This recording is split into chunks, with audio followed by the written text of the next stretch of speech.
Welcome back. That was the quickest break ever. Thank you, Katie, for coming on in. Yeah. Happy crossover day. I've heard we have a dispensation from another committee that you have 4 minutes. Yes. Okay, so this is draft 2.2 of H 817. This is the bill on mental health literacy and also peer support initiatives. You made a few changes after we met.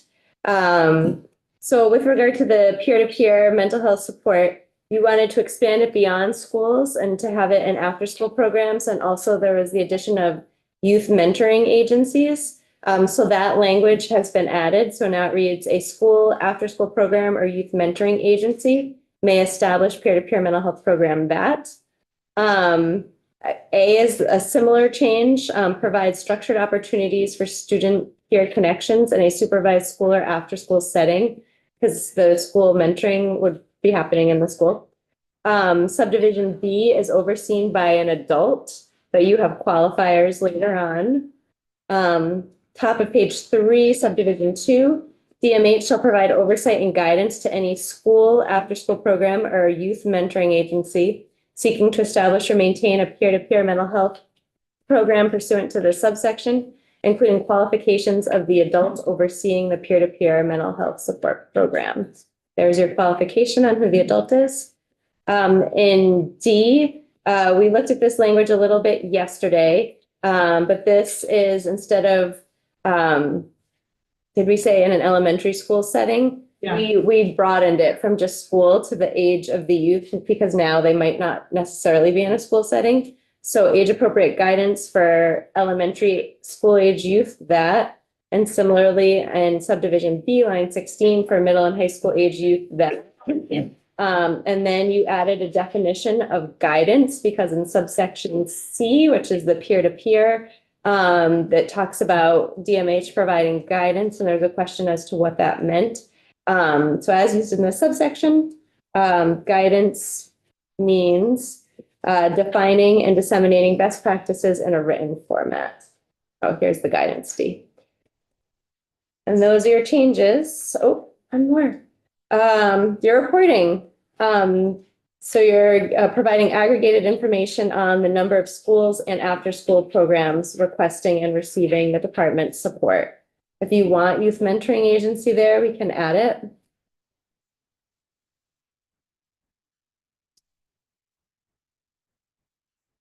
Yeah, You do? yeah. Okay, let me You help her. make that change now.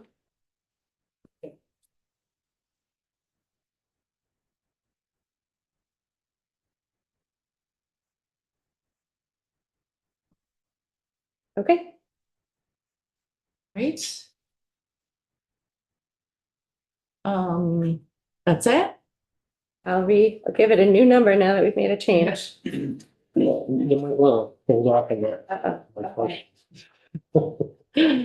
Dopper has a question and then Karen has a question.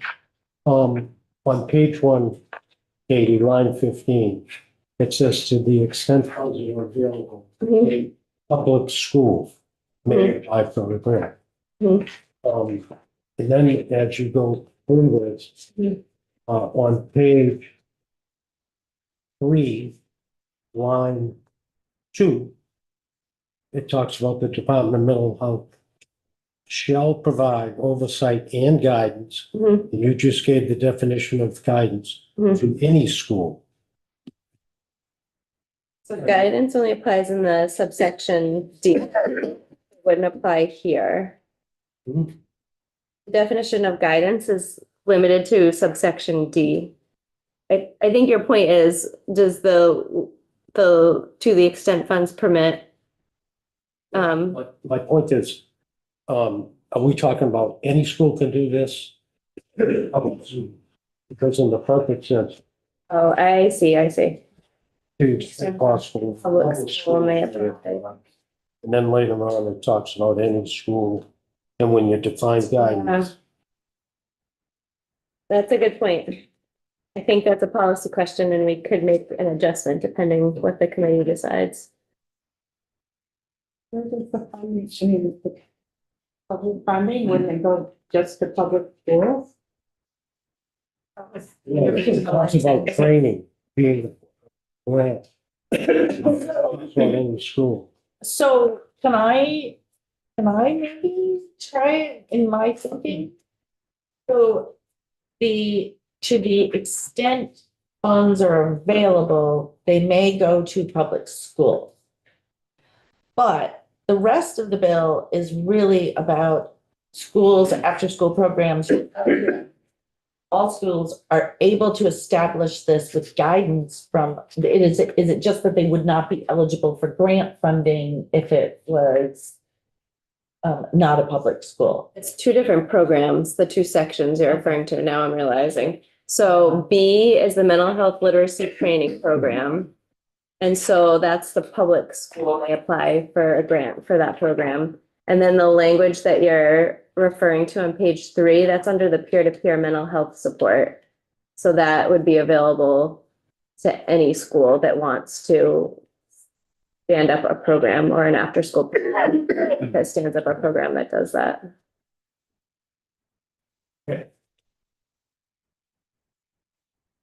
That's my interpretation. Karen, Not sure with that interpretation, if I still have the question, I'll just ask it anyway, like. Would this include, I'm just thinking specifically, Bristol is a wonderful, sort of third space teen center called The Hub. Mhm. Would they be able to access grant money? I think to the extent that they operate as an after-school program or youth mentoring agency, Yeah. then they would. I don't know enough about that organization to. So it seems like a really good fit for them, but I'm not sure they're included. any other questions? Any questions for Katie? I got some questions, but not for Katie. Okay. All right, do we feel as though we can let Katie go? 3 minutes and 52 seconds. Like go back to another committee. Yeah, Yes. No, would you send a clean version without the yellow and all? Yes. Okay. Thank you. Yeah. okay. I'm sorry, because it's not up there, it'll be 3.1. 3.1. Thanks for squeezing us Somebody in. write down. Yeah. Fun. All right, Alan? I guess I got a couple of questions. It says, I think on page 2, it's, line 11, this, not line 11. It says there's not a requirement for adoption of any specific curriculum or instructional content. I guess my question is, why not? Because the AOE asked us not to. We don't do that as a legislature. We don't dictate what curriculum any school adopts. Okay, and then down on 18, B, it says overseen by an adult who is not required to be licensed, certified, or fostered mental health professional. And I'm just wondering why. So you're looking for a volunteer? No. This is just articulating that we're looking for someone over 18 and that we would let the Department of Mental Health determine which Because qualifications. there is qualifications over here. Yeah, we talked about it yesterday and then added. Okay, I just see that. But do we have a list of what the qualifications are? They will. We need, the language we added says that they will define them. They will define. Yes, because they understand what licenses people need to have. Okay, I guess I'm all set. Any other, yes? I would just add that we have a lot of written testimony in this bill document folder. And make sure that folks saw there were a couple students from Winooski that gave really thoughtful testimony, and it was very instrumental to developing this final version of the bill, as well as AFSP and the youth that came in during their advocacy day. It was incredibly helpful to hear from them, and it just reaffirms the need for this. I guess I got another question, sorry. Okay, as far as the peer-to-peer services, I asked this young lady and she said she was more comfortable with an older peer supporter. Would there's no age limit on teenager or even youth younger getting peer support from another person their own age? We don't define the parameters of the program that closely, because there's programs happening all over the state, like in some of those organizations that testified that they have different models that they've tested and they've found work best for different ages. And the Department of Mental Health advised us to provide things are age appropriate. And so we put that in there. That's what they said was important, is that Age appropriate. put age appropriate, and it will define the best practices for working with those age of kids.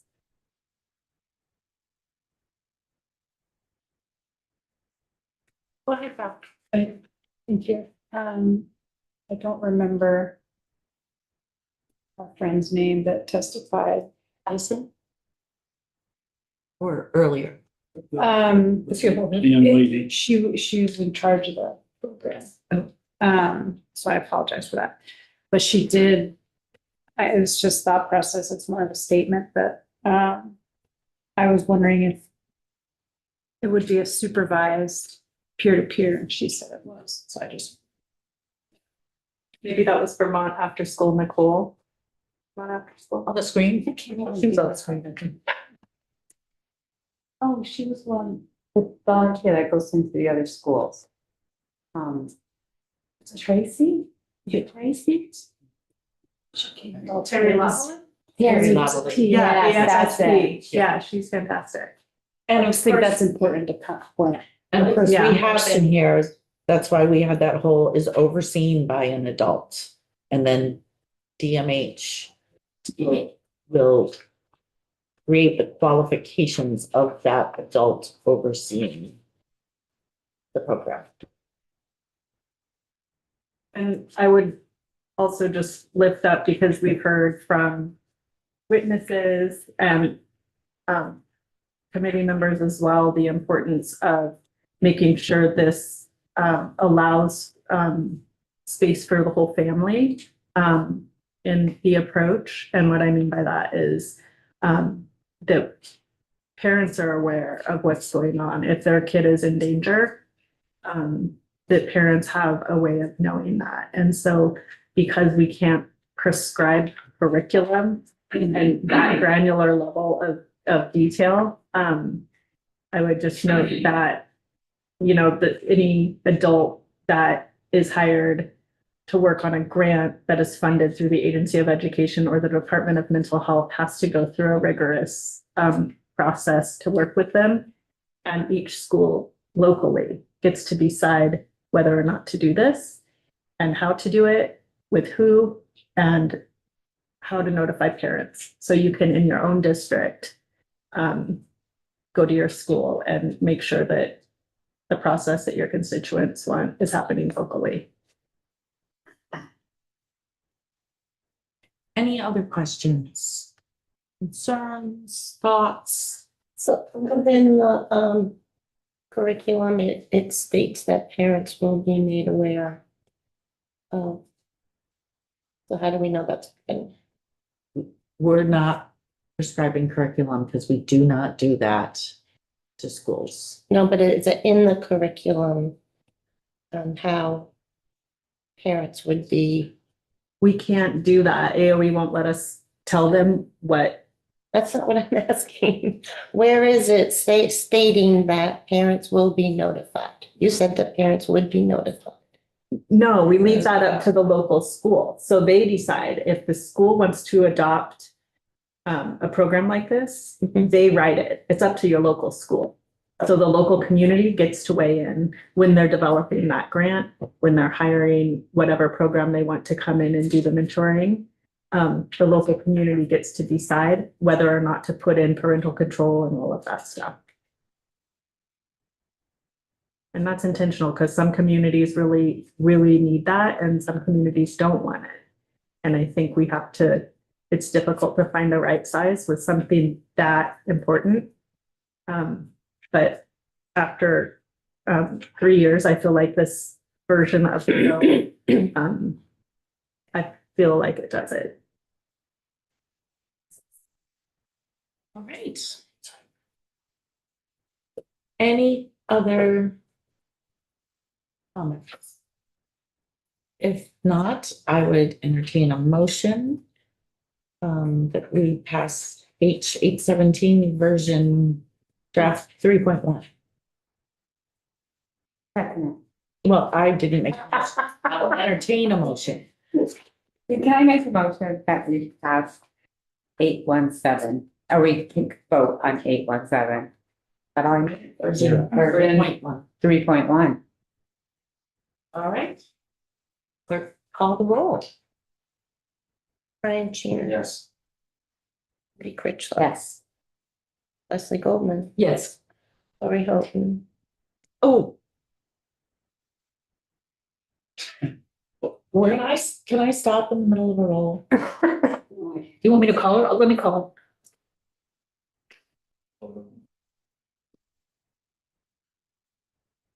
So, If any of you want. You can come back to her. Now you come back to me too. Right, Yes, I'll vote yes. okay. No, you forgot me. Did. Yes. Deborah Powers, yes. Valerie Taylor. Suzie Rebecca. Yes. She's okay. She's okay with not being here. Francis McCall. Yes. Sure. Yes. It is 10-01. The reporter of this bill will be Representative Rebecca. your baby. Hi. Your baby. Congratulations. All right. Thank you. It's favorable with amendment, right? Yes. Okay, moving on. Let's go to 585. I sent a message to Tasha earlier today. I'm like, we're gonna start with 785, and she was like, what? I don't know. Whatever the 8511 was. All right, so thank you, Jen, because this one has a fair amount of changes in it. So thanks for working this through. 3-1. We are on version 3.1.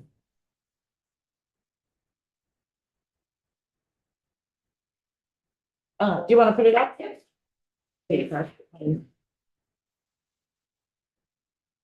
Afternoon, Jen Carby from the Office of Legislative Counsel. This is H 585 enacting to health insurance reforms, and we do have some changes from the previous draft. So as usual, I have incorporated everything that you saw yesterday and didn't change. And now the new stuff is what is highlighted.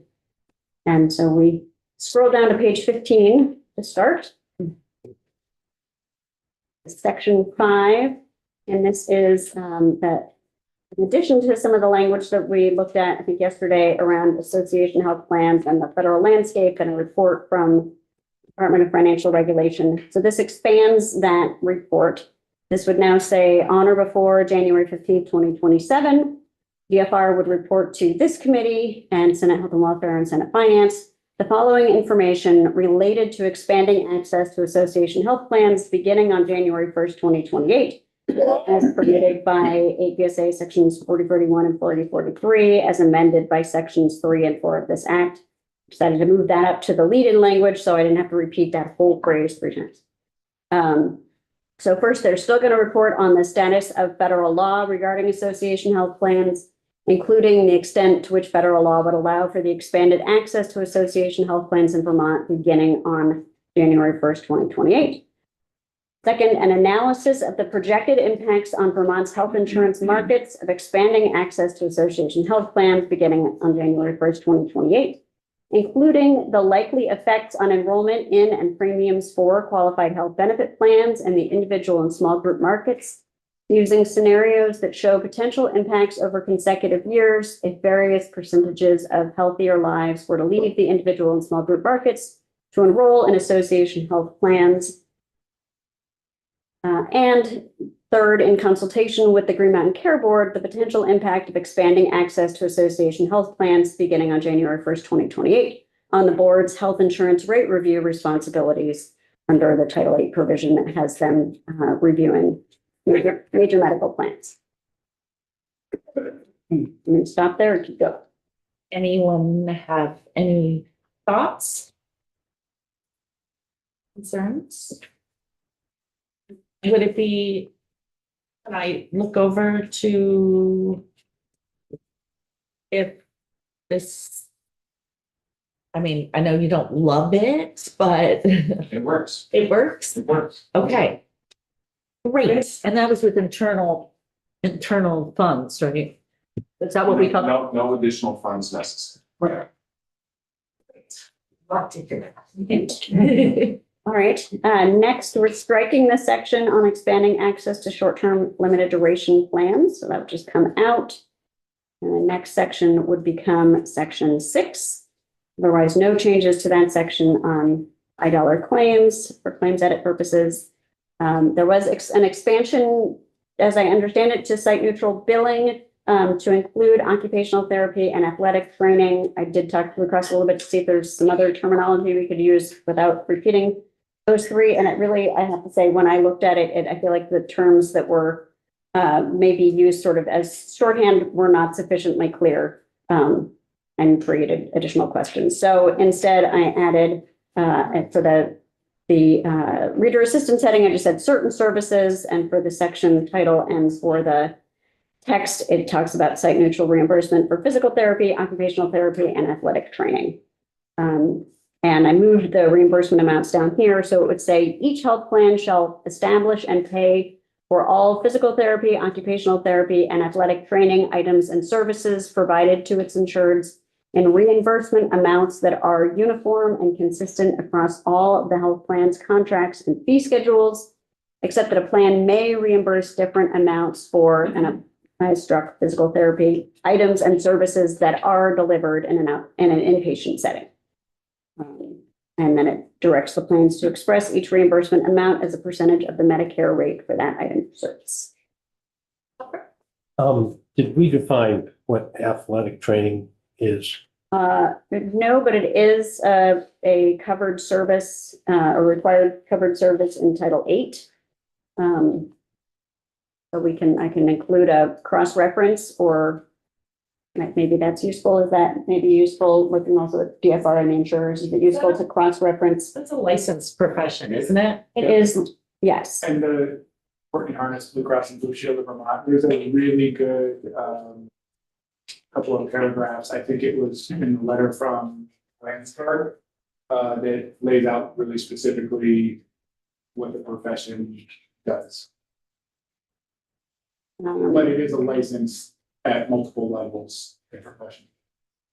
Right. I think the question I'm hearing from Representative McFawn is, do we need to point to somewhere where it sort of specifies what's included? Because I think you could argue in a non-licensure or benefit mandate sense that athletic training could be pretty broad. Yeah, I'm just thinking, if somebody says, okay, Representative McFawn, what's athletic training mean? Yeah. I will point out that this provision means that the billing, that it has to be site neutral for billing. And you cannot bill for services unless you are qualified by some form of licensure to bill for those services. So I just want to say, not anyone can just say, hey, I'm an athletic trainer and start billing for stuff. So it only affects billing.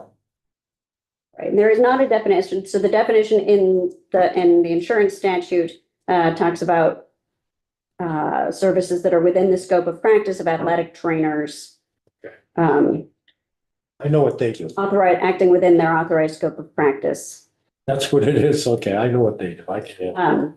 So I will defer to the committee if you want me to put in any kind of additional language or information, or if you're satisfied with it, with the parameters you've heard. I'm comfortable. comfortable with it. Are you comfortable? Okay. Yep. All right, so then we have section 8, which is the report back, requiring that each insurer required to make site neutral reimbursements for and adding in occupational therapy and athletic training in addition to physical therapy would report back by March 1st of 2027 with an update on its implementation, any trends or other financial impacts it has identified so far, and any recommendations around the enactment of additional site neutral reimbursement requirements. So just adding in the occupational therapy and athletic training. Next, we strike the section that it would eliminate the prescription drug specific out-of-pocket maximums. That will come out of the bill and be instead replaced with a section, I used reader assistance heading saying, increasing flexibility in health insurance plan design, as the name of the section as well. And this would direct the Department of Vermont Health Access in consultation with the Department of Financial Regulation to consider the feasibility and potential impacts on premiums and on plan design of allowing health insurers to offer health insurance plans in the large group market and at each metal level in the individual and small group markets that do not include the out-of-pocket limits for prescription drugs in 8 VSA 4092, provided the insurers also offer plans in the same markets that do include the out-of-pocket limits for prescription drugs that are in that statute.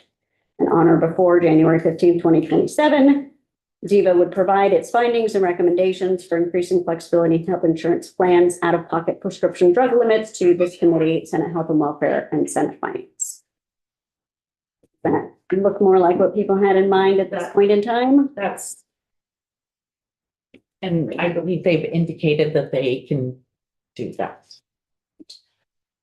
I bet you, in this question of flexibility of design, you're thinking not only of prescription drugs, but medical. That's what that statute refers to. Okay. Well, sort of, like, basically, it would be what it would look like if it didn't have that, so. Right, and because everything is still within the annual out-of-pocket overall maximum, allowing flexibility in the prescription drug limit then allows flexibility in the medical limit as well. And they don't have to, I mean, neither limit has to go up to or the combined limit doesn't have to go up as high as the federal maximum, but that is the overall max. All right, then section 10 just renumbered the health sharing plan language, reporting language. And then we have the effective dates, and effective dates are the same as they had been. I had to update some one cross-reference, but the association health plan changes would take effect on January 1st, 2028, with that report coming back from PFR in January of 2027. And then I added the inclusion of occupational therapy and athletic training, references to site neutral reimbursements, including what would apply to items and services on and after October 1st, 2026. That's the beginning of the hospital budget. Yes, hospital fiscal year. Yep. Is that, may I ask the hospital? When I saw this date, I mean, I understand why it's there, but would it interfere with like contract, which starts January 1st, I think? So Dan Green, Vermont Association of Hospitals and Health Systems. I actually was thinking about this at lunchtime and didn't get a chance to look at it, but maybe we can just check the language, because usually what we do here, contracts starting after October 1st. So, because some contracts go January to December, some go October and September, so like you can't necessarily disrupt the contract and start changing the reimbursement at that point, but if we apply it to contracts that start after that date. Similar to the language in, I think, 190, that's what we did, or that, okay. Yeah. I can make that work pretty quickly. You want to know about a typo? Yes. Effective dates two, there's a parentheses after training. Yes, because it's, if you look at the begins after sex. Oh, seven, that's after 18. Yep, Got it. a whole long paragraph. So I'll admit, when we took our section to section polling, this was something this represented my feelings about. I don't like to be negative. Did we get it? I feel like I remember that we did not get a lot of positive feedback from a lot of people that we had testify about the amount of paperwork that this would entail, or maybe even. I'm sorry, which section? 10. 10?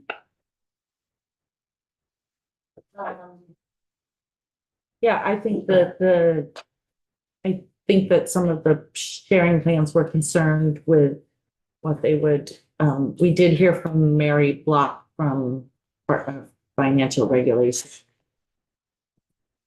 regarding this, so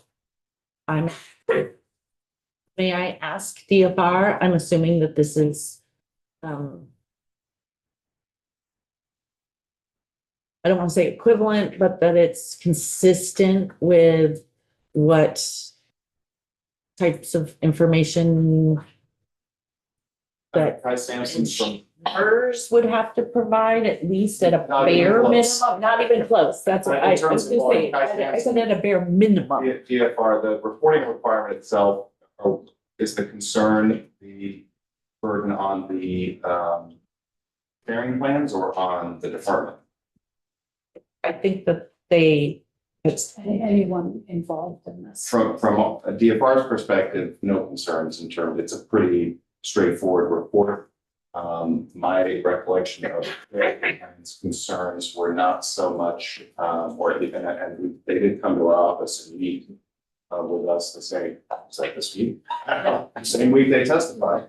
And their concern, my takeaway, their concern was less about the operational volume of reporting numbers and more about how it has been used by some states in a way they feel was unfair.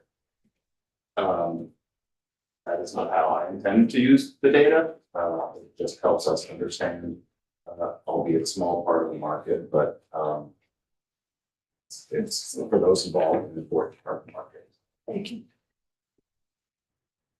Thank you. For the clarification, and thank you for the clarification. All right. So go ahead, Deb, did you have a question or were you just holding? No, why do we have to have a list of other states that are using these plans? Looking at me, or are you asking me? Well, kinda, I guess. I don't know, it's, page 26, line 4, a list of other states in which the person offers a plan or an arrangement. I believe that it's sort of standard that if somebody's doing business in your state, they can know if they're doing business in other states as well.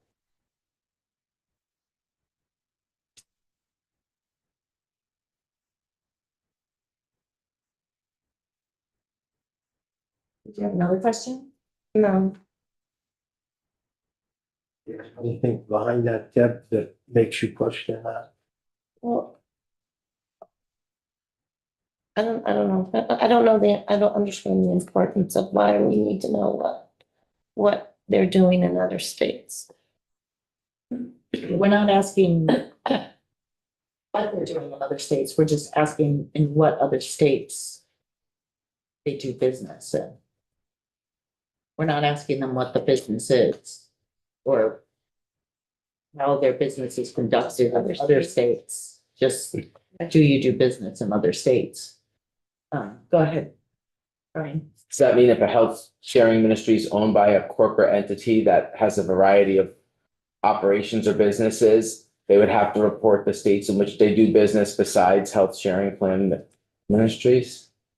For example, if they were property owners, like if a church owned property in many states and they were renting affordable housing in some states to some people, but they didn't have a health ministry in that state, would they have to say they do business in that state too? No, it says plan or arrangement. It's pretty clear. It's a plan or arrangement. Arrangement. A health sharing arrangement, not a housing arrangement, not. Well, I mean, I think well, you're the lawyer, yes. It's all coming off of the same. Yeah. Maiden language.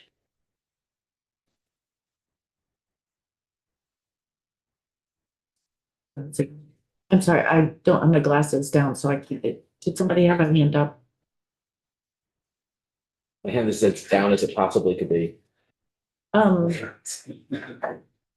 Are people perusing, waiting, I mean, trying to see if they have questions, or are there just no other thoughts? Start reading I furiously. know I am. I'm trying to figure out, Do people need, some additional time? It's not negotiable at this point, right? Language. It's either yes or no. No. If there's language that you feel as though would add or specify or an spelling error maybe. So clerical changes or minor adjustments, but not substantial changes at this point. Yeah, or if you need understanding. Yeah. Because if you make substantial, we wouldn't be able to have this. I did make the effective date change that was mentioned, if I can just put that up, so I've sort of incorporated everything in while you're talking.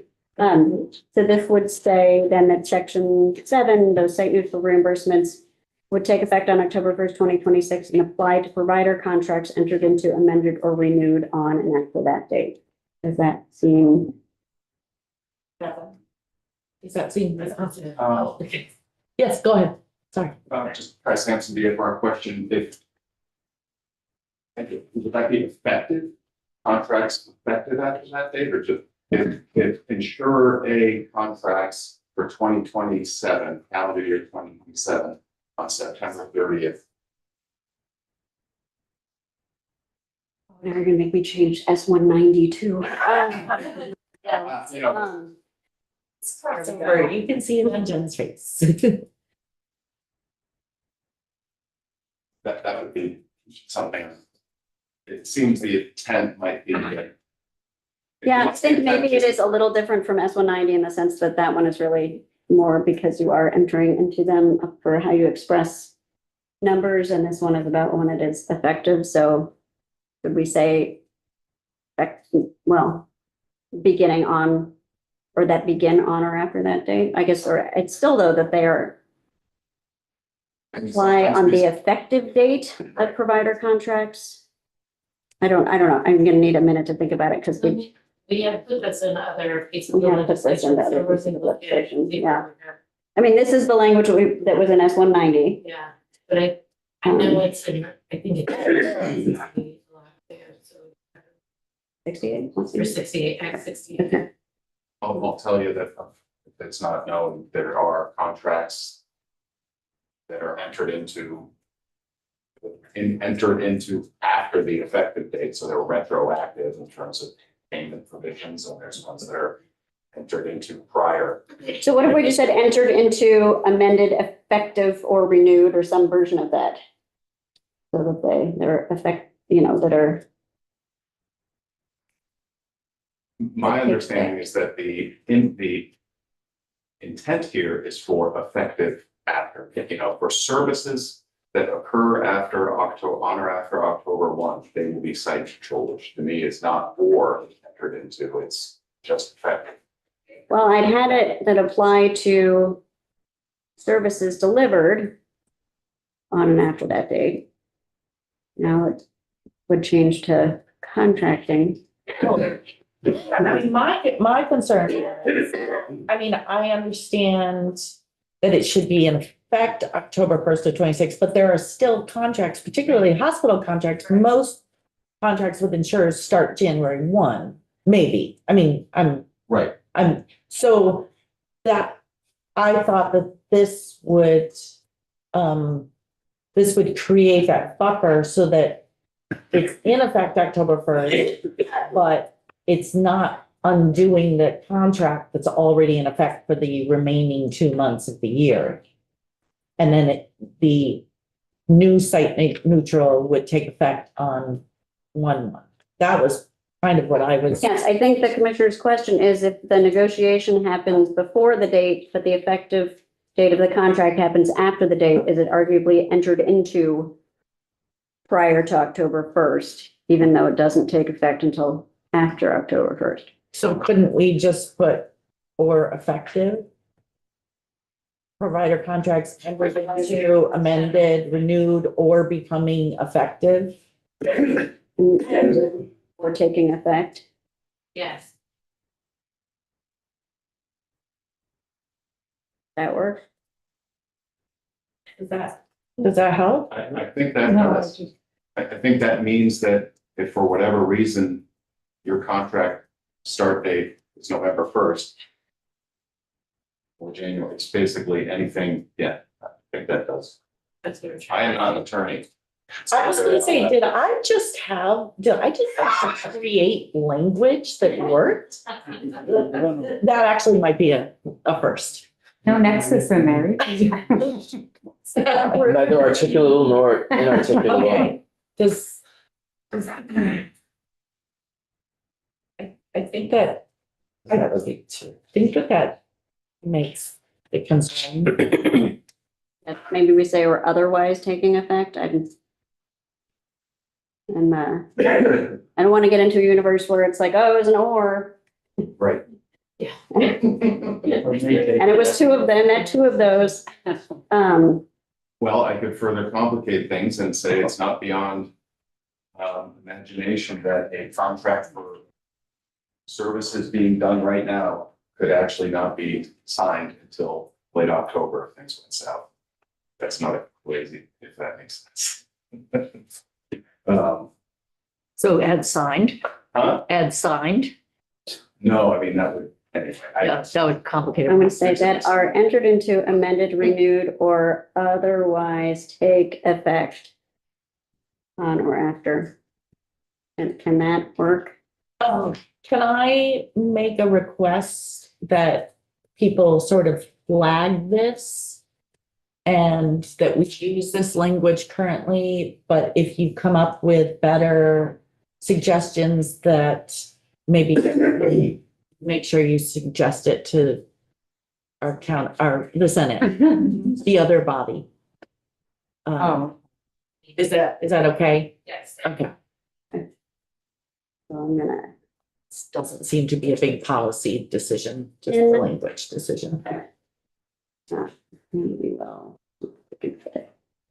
Oh, yes, we can. Okay. Any other questions that people have had time to? All right, what version are we on now, Jen?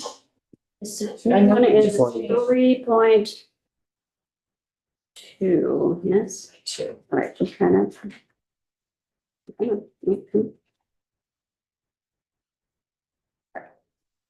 3.2. Looks like it's now clean, but I will search it. I think so. Everybody feel prepared, ready? I Okay, move that, we move to vote on version 3.2 of H 585. so moved. Clerk, call the roll. Brian Changer, No. Wendy Critchlow, Yeah. Alan Demar, No, Leslie Goldman. Yes. Lori Hope. Yes. Karen Leaders. Yes. Deb Powers, no. Valerie Taylor. Yes.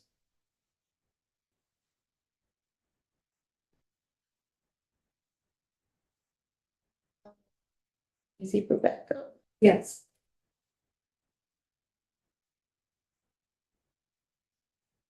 Francis McFarland. Yes.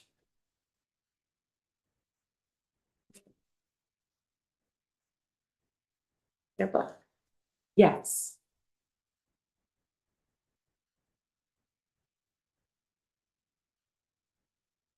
Eight, 3-0.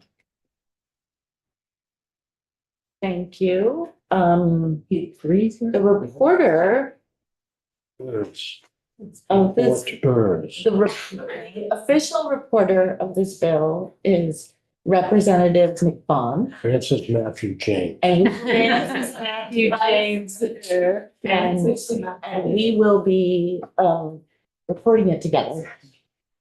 I'll pick up the point you have to do. I will say, I'm gonna go on record as last year I said to Topper, you need to report a bill. I've never seen you report. And he's like, I don't do bills. I said I have done them. You did once. Last And it year was, I a- did and it one. was a co-report, and then you did that one, which by the way, don't you think that I haven't noticed that you're leaving me to be the one to report that when it comes back from the Senate? Yes.